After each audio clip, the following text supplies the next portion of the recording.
وہ ساتویں آسمان پر رہنے والا رب ہم زمین پر بسنے والوں کے درد ہمارے ساتھ جینے والے انسانوں سے بہتر جانتا ہے۔ برا وقت وہ شفاف آئینہ ہے جو بہت سے چہرے صاف کر دیتا ہے، اور اچھا وقت ایسا بادل ہے جو تیز دھوپ کو بھی روک لیتا ہے۔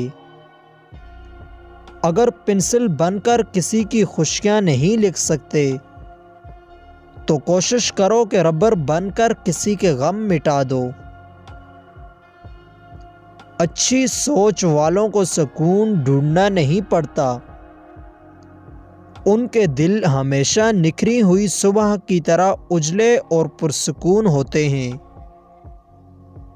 زندگی اتنی مصروف کرو کہ دوسروں کے عیب دیکھنے کا وقت ہی نہ ملے۔